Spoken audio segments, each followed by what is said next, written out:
Prime Minister, the leader of this country, Shri Narendra Modi ji,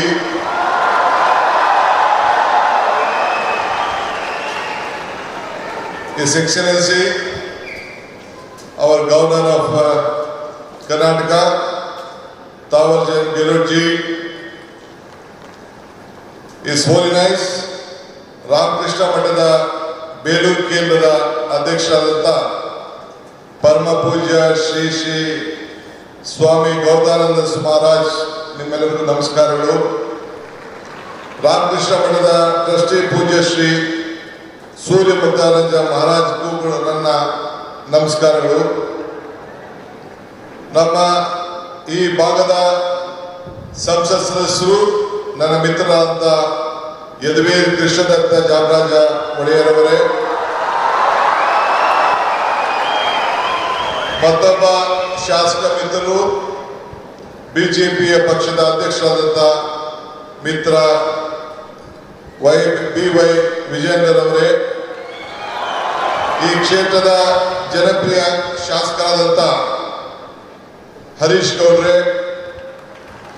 ಮತ್ತು ಮುಖ್ಯವಾಗಿ ಈ ಒಂದು ಪವಿತ್ರವಾದಂತಹ ಕಾರ್ಯಕ್ರಮದಲ್ಲಿ ಸಾವಿರಾರು ಸಂಖ್ಯೆಯಲ್ಲಿ ರಾಮಕೃಷ್ಣ ಪರಮಹಂಸರು, ವಿವೇಕಾನಂದರವರು ಮತ್ತು ತಾಯಿ ಅವರೆಲ್ಲ ಅನುಯಾಯಿಗಳಾಗಿ ಒಂದು ಭಕ್ತಿಪೂರ್ವವಾಗಿ ಸೇರಿದಂತ ಎಲ್ಲ ನನ್ನ ಬಂಧು ಭಗಿನಿಯರೇ, ಇದೊಂದು ದೊಡ್ಡ ಐತಿಹಾಸಿಕವಾದಂತಹ ಕಾರ್ಯಕ್ರಮ.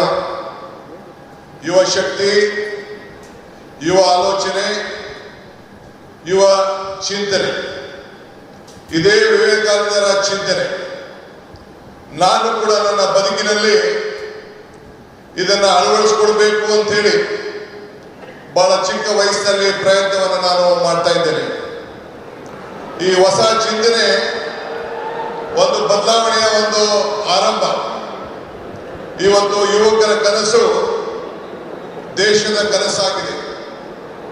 ನಾವು ಇಬ್ಬರು ಯುವಕರನ್ನು ನಾವು ಗಮನಿಸಿದ್ದೇವೆ. ನಮ್ಮ ಯುವಕರು, ವಿದ್ಯಾರ್ಥಿಗಳು ಇಡೀ ರಾಷ್ಟ್ರಕ್ಕೆ ಏನು ಸ್ವಾಮಿ ವಿವೇಕಾನಂದವರು ಕೊಟ್ಟ ಆದೇಶವನ್ನ ನನ್ನ ಯುವಕರು ನಮ್ಮೆಲ್ಲರೂ ಕೂಡ ಒಂದು ಸಂದೇಶವನ್ನು ಕೊಟ್ಟಿದ್ದಾರೆ. ಎಲ್ಲ ರಾಮಕೃಷ್ಣ ವಿದ್ಯಾಶಾಲೆ ಎಲ್ಲ ನನ್ನ ಯುವಕ ವಿದ್ಯಾರ್ಥಿಗಳಿಗೆ ನನ್ನ ಸಾಷ್ಟಾಂಗ ನಮಸ್ಕಾರಗಳನ್ನು ಅರ್ಪಿಸಲಿಕ್ಕೆ ನಾನು ಬಯಸ್ತಾ ಇದ್ದೇನೆ. ಇದು ನಮ್ಮ ಸರ್ಕಾರದ ಆಲೋಚನೆ ಕೂಡ ವಿವೇಕಾನಂದರ ಆಲೋಚನೆಯನ್ನ ಹಮ್ಮಿಕೊಂಡಿದ್ದೇನೆ. ಯುಗ, ನವಯುಗ, ಇದೇ ನಮ್ಮ ದೊಡ್ಡ ಘೋಷಣೆ ಅಂತ ಹೇಳಿಕ್ಕೆ ನನಗೆ ಬಹಳ ಸಂತೋಷ ಆಗ್ತದೆ. ಇವತ್ತು ನಾವೆಲ್ಲ ಸೇರಿ ಒಂದು ಟೀಮ್ ಕರ್ನಾಟಕ ಆಗಿ ಕರ್ನಾಟಕದ ಅಭಿವೃದ್ಧಿಗೆ ಇಡೀ ವಿಶ್ವ ಕರ್ನಾಟಕವನ್ನ ಗಮನಿಸ್ತಾ ಇದೆ. ಈ ಹಿನ್ನೆಲೆಯಲ್ಲಿ 10,000 ಯುವ ಸಂಘಟನೆಗಳು ಒಟ್ಟಾಗಬೇಕು. ಇಡೀ ಪಂಚಾಯತ್ಗಳಲ್ಲಿ, ಮುನ್ಸಿಪಾಲಿಟಿಗಳಲ್ಲಿ ಸಂಘಗಳು ಬೇರೂಡಬೇಕು ಅಂತ ಹೇಳಿ ನಾನು ಕೂಡ ಒಂದು ಹೊಸ ಚಿಂತನೆಯನ್ನ ಪ್ರಾರಂಭವನ್ನು ನಾನು ಮಾಡ್ತಾ ಇದ್ದೇನೆ.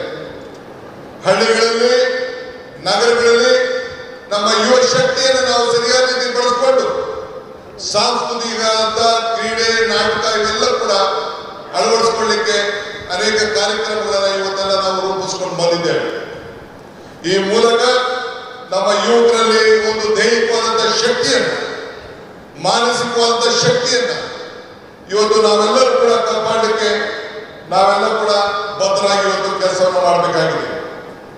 ಬಂಧುಗಳೇ, ಈಗ ತಾನೇ ನಾವು ಟಿವಿಯಲ್ಲಿ ಚಿತ್ರವನ್ನ ಗಮನಿಸ್ತೋ. ಮೈಸೂರಿನ ಇತಿಹಾಸ ವಿಶ್ವದ ಇತಿಹಾಸ. ಮೈಸೂರಿನಿಂದ ಇವತ್ತು ಸ್ವಾಮಿ ವಿವೇಕಾನಂದರವರು 1893ರಲ್ಲಿ ಇಲ್ಲಿಂದ ಹೆಜ್ಜೆ ಹಾಕಿ ಆವತ್ತಿನ ಕಾಲದಲ್ಲಿ ಒಡೆಯರು, ಮಹಾರಾಜರು ಏನೋ ಕೊಟ್ಟಂತ ಪ್ರೋತ್ಸಾಹದಿಂದ ವಿಶ್ವಕ್ಕೆ ಹೋಗಿ ಮೈ ಬ್ರದರ್ಸ್ ಅಂಡ್ ಸಿಸ್ಟರ್ಸ್ ಅಂತ ಏನು ಭಾಷಣವನ್ನು ಮಾಡಿದ್ರು, ಇಡೀ ವಿಶ್ವದ ಗಮನವನ್ನ ಈ ಭೂಮಿಯಿಂದ ಸೆಳೆಯಲಿಕ್ಕೆ ಒಂದು ದೊಡ್ಡ ಶಕ್ತಿಯನ್ನು ಕೊಟ್ಟರು. ಅದಕ್ಕೆ ನಾನು ನಮ್ಮ ಹಿರಿಯರಂತ ಮಹಾರಾಜರಿಗೆ, ಅವತ್ತಿನ ಕಾಲದ ಮಹಾರಾಜರಿಗೆ ನನ್ನ ಸಾಕ್ಷಾತ್ ನಮಸ್ಕಾರಗಳನ್ನು ಅರ್ಪಿಸಕ್ಕೆ ನಾನು ಬಯಸ್ತಾ ಇದ್ದೇನೆ. ಇವತ್ತು ನಾವೆಲ್ಲ ಇಂಥ ಒಂದು ಐತಿಹಾಸಿಕವಾದಂತಹ ಕಾರ್ಯಕ್ರಮದಲ್ಲಿ ಪಾಲ್ಗೊಂಡಿದ್ದೇವೆ. ಇವತ್ತು ವಿವೇಕಾನಂದರ ಸಾಂಸ್ಕೃತಿಕ ಯುವ ಕೇಂದ್ರವನ್ನ ನಮ್ಮ ರಾಮಕೃಷ್ಣ ಮಹಾಸದಸ್ಯ ನಮ್ಮ ಪೂಜ್ಯರೆಲ್ಲ ಕೂಡ ಇವತ್ತು ಅಳವಡಿಸಿದ್ದಾರೆ. ಇದು ಅವರ ವೈಯಕ್ತಿಕವಾದಂತಹ ಆಶ್ರಮದ ಆಸ್ತಿಯಲ್ಲ, ಇದು ಇಡೀ ದೇಶದ ಆಸ್ತಿ. ಈ ದೇಶದ ಯುವಕರನ್ನ ಯಾವ ದಿಕ್ಕಲ್ಲಿ ತೆಗೆದುಕೊಂಡು ಹೋಗ್ಬೇಕು ಅಂತ ಹೇಳಿ ಒಂದು ಕಾರ್ಯಕ್ರಮವನ್ನು ಇವತ್ತು ರೂಪಿಸಿದ್ದಾರೆ. ಅದಕ್ಕೆ ಇಡೀ ಭಾರತದ ಯುವಕ ತಂಡ, ಯುವ ಸಮುದಾಯ, ಎಲ್ಲ ನನ್ನ ತಂದೆ ತಾಯಿಯರು, ಹಿರಿಯರು ಎಲ್ಲರೂ ಕೂಡ ಈ ದೊಡ್ಡ ಐತಿಹಾಸಿಕವಾದಂತಹ ರಾಮಕೃಷ್ಣ ಸಂಸ್ಥೆಗೆ ಕರ್ನಾಟಕ ಸರ್ಕಾರದ ಪರವಾಗಿ ನಿಮ್ಮೆಲ್ಲರ ಪ್ರತಿನಿಧಿಯಾಗಿ ಅವ್ರಿಗೊಂದು ಸಾಕ್ಷಾತ್ ನಮಸ್ಕಾರಗಳು ಮತ್ತು ಅಭಿನಂದನೆ ಸಲ್ಲಿಸಲಿಕ್ಕೆ ನಾನು ಬಯಸ್ತಾ ಇದ್ದೇನೆ. ಇಡೀ ಸರ್ಕಾರ ಅವರ ಜೊತೆಯಲ್ಲಿ ನಿಂತ್ಕೊಳ್ತಾರೆ. ನಾನು ಈ ಸಂದರ್ಭದಲ್ಲಿ ಒಂದು ಮಾತನ್ನು ನೆನೆಸ್ಕೊಳ್ಳಿಕ್ಕೆ ನನಗೆ ಇಚ್ಛೆ ಪಡ್ತಾರೆ. ನಾನು ಅನೇಕ ಸಂದರ್ಭದಲ್ಲಿ ಮಾತಾಡ್ಕೊಂಡು ಬಂದಿದ್ದೇನೆ. ಪುರಂದರ ದಾಸರದ ಒಂದು ಮಾತು ನನಗೆ ಬರ್ತದೆ, ಇದು ಭಾಗ್ಯ, ಇದು ಭಾಗ್ಯ, ಇದು ಭಾಗ್ಯವಯ್ಯ, ಪದ್ಮನಾಭನ ಪಾದ ಭಜನೆ ಪರಮ ಸುಖವಯ್ಯ ಅಂತ ಹೇಳಿ. ಹಂಗೆ ಇವತ್ತು ನಾವು ನೀವೆಲ್ಲ ಸೇರಿ ಪ್ರಧಾನಮಂತ್ರಿಗಳು ಬಂದು ಉದ್ಘಾಟನೆ ಮಾಡುವಂತ ಕಾರ್ಯಕ್ರಮದಲ್ಲಿ ಈ ರಾಮಕೃಷ್ಣದ ಮಠದಲ್ಲಿ ಏನು ವಿವೇಕಾನಂದ ಸಾಂಸ್ಕೃತಿಕ ಕೇಂದ್ರದ ಕಾರ್ಯಕ್ರಮದಲ್ಲಿ ಪಾಲ್ಗೊಂಡಿದ್ದು ನಮ್ಮ ಭಾಗ್ಯ, ನಮ್ಮ ಭಾಗ್ಯ, ನಮ್ಮ ಭಾಗ್ಯ ಅಂತೇಳಿ ನಾನು ಭಾವಿಸ್ಕೊಂಡಿದ್ದೇನೆ. ಬಂಧುಗಳೇ, ನಾನು ಹೆಚ್ಚಿಗೆ ಮಾತಾಡೋದು ಇಲ್ಲೇನು ಇಲ್ಲ. ಮಾತಾಡಿದ್ರೆ ಬಹಳ ಗಂಟೆಗಟ್ಟಲೆ ಮಾತಾಡುವಂತ ವಿಚಾರಗಳಿದೆ. ಇವತ್ತು ವಿವೇಕಾನಂದರ ತ್ಯಾಗ ನಮ್ಮೆಲ್ಲರಿಗೂ ಕೂಡ ಇವತ್ತು ಸ್ಫೂರ್ತಿಯಾಗಿದೆ. ನಮ್ಮೆಲ್ಲರೂ ಕೂಡ ಅವರ ಶಕ್ತಿಯನ್ನು ನಾವು ಅಳವಡಿಸಿಕೊಳ್ತೇವೆ. ಇವತ್ತು today I am very proud my honourable prime minister is here for this great event. This is a historic event of this country. This is not the historic event of Mysore. This is the historic event of the youth movement of this country. I remember this saying of Swami Vivekananda. He said, "Be bold-hearted when you are defeated. Be large-hearted when you are victorious." Today, my Prime Minister is here. I am requesting him on behalf of the government of Karnataka and all of you. You should be very bold-hearted to help us, help Karnataka, save Karnataka, because the entire world is looking at India and Karnataka through Karnataka and Bangalore. So I request you, once I remember our Honorable Prime Minister Atal Bihari Vajpayee had come to Bangalore for the laying the foundation of the airport. He said there was a time when the world leaders used to come to Delhi, then they used to come to Calcutta, Mumbai, Chennai, Hyderabad and different part of the country. Now the situation has changed. This is when Mr. S.M. Krishna, a student of this institution, was the Chief Minister. He said that Mr. S.M. Krishna was the Chief Minister. Then he laid the foundation, Atal Bihari Vajpayee laid the foundation of the international airport. Then Mr. Vajpayee said, the situation has come, the world leaders are first coming to Karnataka and Bangalore, then they are coming to Delhi. This is the strength of this great people, our people of the country. Sir, Prime Minister, you see the weather, you see the culture. This is the strength of this great state. The entire state stands with you. We want to work together. We want to work with the federal state. I appeal to you. Let us all work together. This is great. This is the Sankalpa Bhumi. In this Bhumi, at the time when our Vivekananda traveled in the train in the east state, he was traveling in the ship along with Tataji.